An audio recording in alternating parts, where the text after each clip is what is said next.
Assalamualaikum warahmatullahi wabarakatuh. Selamat pagi, siang, sore, Bapak, Ibu, dan teman-teman semua. Sebelumnya, terima kasih telah bergabung dalam presentasi online kami hari ini. Izinkan kami memperkenalkan diri terlebih dahulu. Kami dari PPL PPG Calon Guru Universitas Muhammadiyah Semarang di SMA Negeri 11 Semarang. Pada kesempatan kali ini, kami akan menyajikan presentasi terkait analisis strength, weaknesses, opportunity and threat tentang teknologi dan media pembelajaran yang digunakan oleh guru. Sebelum memulai penjelasan lebih lanjut, izinkan saya, Divya Fitriani, selaku moderator, akan memperkenalkan teman-teman saya dalam kelompok ini. Yang pertama yaitu Nurani Ayu Febriana, yang kedua Sinta Nisrina Adiba, yang ketiga Estika Berlian Oktaviani, dan yang terakhir yaitu Regina Ratna. Baik, sebelum memulai penjelasan lebih lanjut pada materi SPOT, kami akan menjelaskan video yang kami ambil terlebih dahulu. Video ini kami ambil dalam YouTube, dalam platform YouTube. Untuk lebih lengkapnya, nanti kami akan tempelkan pada deskripsi YouTube yang terlampir pada video ini. Kemudian, pada video kegiatan pembelajaran yang dilakukan oleh Bapak Guru tersebut menggunakan aplikasi Kahoot untuk kuis asesmen sumatif. Lalu, bagaimana aplikasi Kahoot ini terkait kekuatan, kekurangan, ancaman, serta peluang yang ada dalam aplikasi ini akan dijelaskan lebih lanjut oleh pemaparan materi kami. Untuk yang pertama adalah penjelasan kekuatan dari aplikasi Kahoot ini. Yang pertama adalah meningkatkan keterlibatan siswa. Aplikasi ini tentu saja sangat menarik dan menyenangkan bagi siswa, sehingga siswa akan lebih termotivasi untuk mengikuti kegiatan pembelajaran. Yang kedua, kami yakini aplikasi Kahoot ini merupakan pembelajaran yang menyenangkan, karena aplikasi ini sangat interaktif dan kolaboratif. Kahoot ini memungkinkan siswa untuk bekerja sama dan bersaing dalam suasana belajar yang interaktif, baik dalam kelompok maupun individu. Selanjutnya, kekuatan yang kami analisis dalam aplikasi Kahoot ini adalah umpan balik yang real time atau langsung. Kahoot menyediakan umpan balik instan setelah setiap pertanyaan, sehingga memungkinkan guru dan siswa untuk segera mengetahui sejauh mana sih pengetahuan yang diambil, yang dipahami oleh siswa. Kemudian, yang terakhir adalah aksesibilitas. Yang kami maksud adalah aplikasi ini dapat digunakan di berbagai perangkat seperti laptop, HP, maupun yang lainnya. Aplikasi ini juga bisa diakses dari mana saja, sehingga sangat memungkinkan siswa dan guru untuk melakukannya tidak hanya secara tatap muka, namun juga secara online. Baik, untuk penjelasan yang selanjutnya akan disampaikan oleh Nurani Ayu Febriana. Silahkan. Baik, terima kasih rekan saya Divya Fitriani selaku moderator atas kesempatan dan waktu yang telah diberikan kepada saya. Selamat pagi, selamat siang, selamat sore, Bapak, Ibu, dan teman-teman semuanya. Di sini saya Nurani Febriana akan menjelaskan kelemahan atau weakness of Kahoot. Meski Kahoot memiliki beberapa kelebihan yang telah disebutkan oleh rekan saya Divya, tetapi Kahoot pun memiliki beberapa kelemahan yang perlu diperhatikan oleh Bapak, Ibu, dan teman-teman semuanya.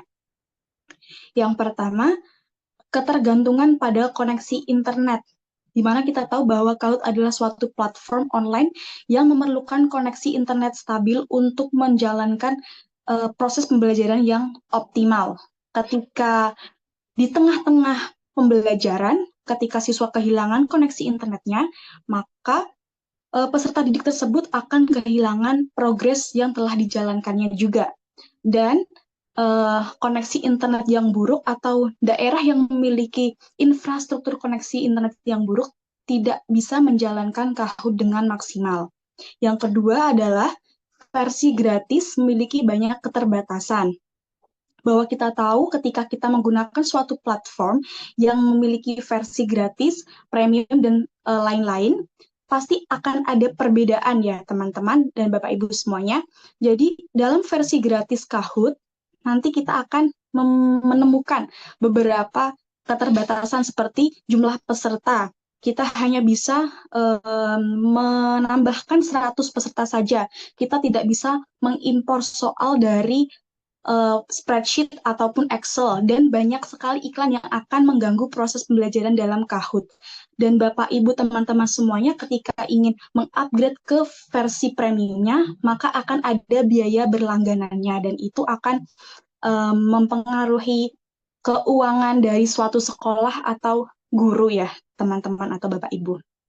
Yang ketiga, tidak adanya format soal esai atau jawaban panjang. Jadi dalam Kahoot itu hanya tersedia soal singkat seperti quiz, multiple choice, ada polling, puzzle, dan jawaban singkat atau frasa. Jadi secara tidak langsung Kahoot itu tidak cocok untuk pemahaman yang lebih mendalam atau membutuhkan analisis. Jadi Kahoot hanya mengukur kemampuan hafalan peserta didik. Yang terakhir adalah pengaturan kelas yang menantang, di mana ketika kita menggunakan platform Kahoot, kita harus mempunyai atau memiliki waktu yang lebih lama untuk mengkondisikan perangkat peserta didik dan koneksinya juga. Seperti pengalaman saya ketika saya menggunakan beberapa platform dalam suatu kelas, dan peserta didik itu banyak sekali yang bertanya kepada kita, bagaimana Bu terus ini? Terus ini seperti ini Bu, apakah seperti ini? Nah, seperti itu. Jadi kita harus memiliki waktu yang cukup banyak dan kesabaran yang ekstra untuk mengkondisikan suatu kelas. Dan berarti Kahoot itu tidak cocok untuk diterapkan atau dijalankan dalam kelas yang besar. Baik, selanjutnya akan ada pemaparan dari teman saya, Sinta Nisrina Adiba, tentang opportunities atau peluang dari platform online berbasis game Kahoot. Silahkan waktu dan tempat, Sinta. Baik, terima kasih untuk waktunya. Saya akan memaparkan tentang opportunities atau peluang dari aplikasi Kahoot ini. Jadi, yang pertama yaitu peningkatan literasi teknologi. Di era digital ini, literasi teknologi tentu menjadi keterampilan yang penting yang harus dikuasai siswa, dan hal ini sangat relevan dalam pembelajaran pada abad 21 ini. Di Indonesia, integrasi teknologi masih terus berkembang. Jadi Kahoot adalah sarana sederhana namun efektif untuk memperkenalkan keterampilan digital kepada siswa. Kemudian yang kedua yaitu asesmen sumatif real time. Kahoot menawarkan fitur yang memudahkan guru dalam melakukan asesmen sumatif secara real time.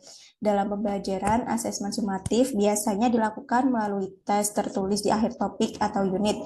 Dan umpan balik instan dari Kahoot ini memungkinkan proses koreksi dan refleksi yang lebih cepat. Jadi sehingga guru dapat segera menganalisis hasilnya, memberikan penilaian, dan menentukan tindak lanjut tanpa harus melakukan koreksi manual. Kemudian yang selanjutnya yaitu adaptasi kurikulum berbasis teknologi.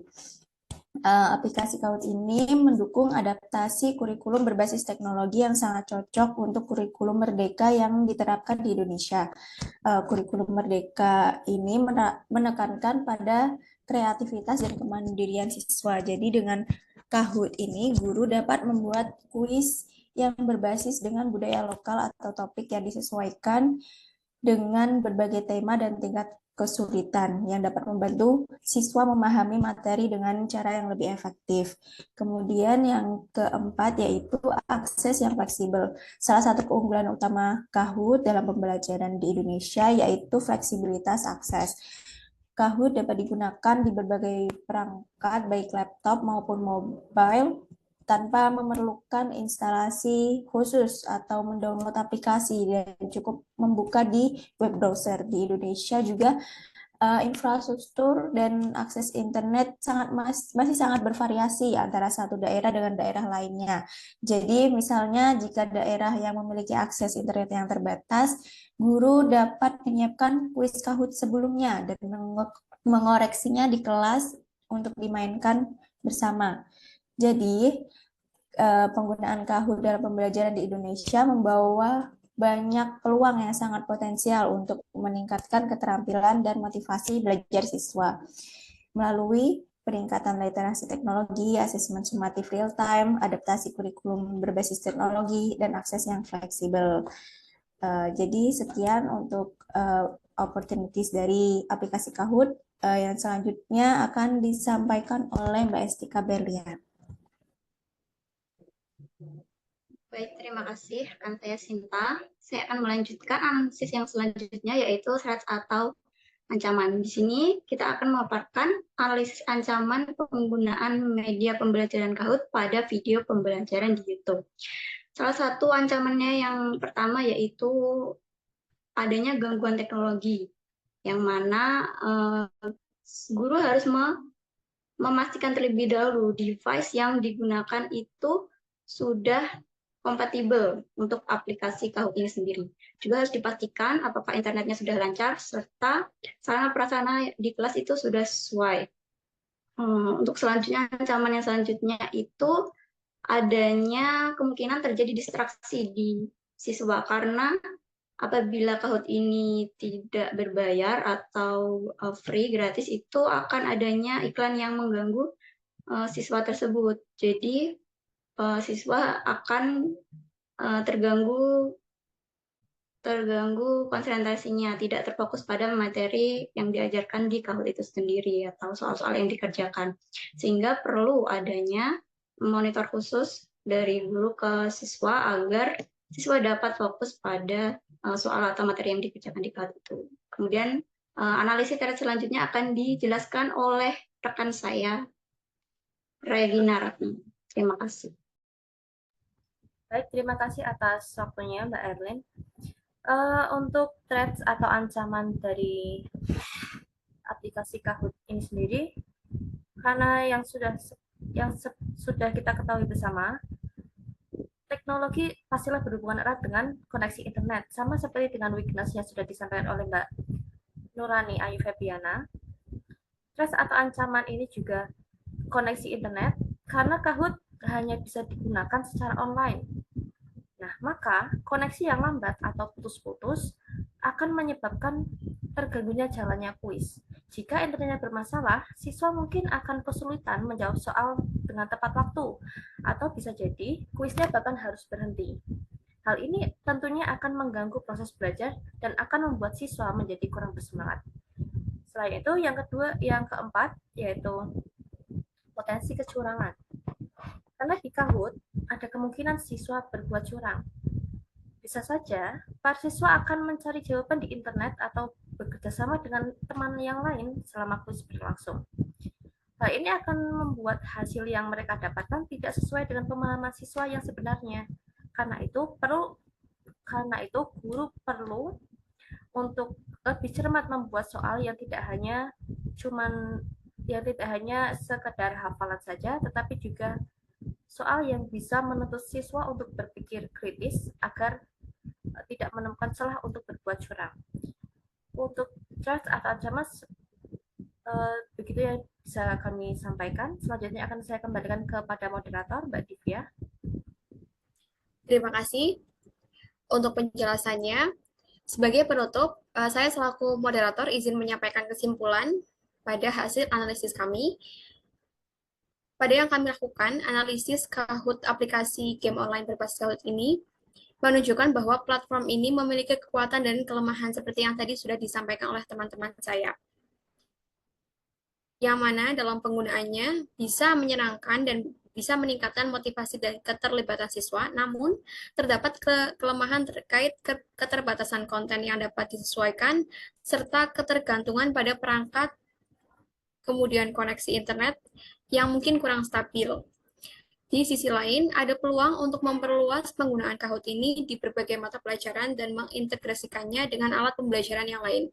Meskipun kita juga perlu mewaspadai ancaman dari platform alternatif dan potensi gangguan teknis yang mungkin saja terjadi.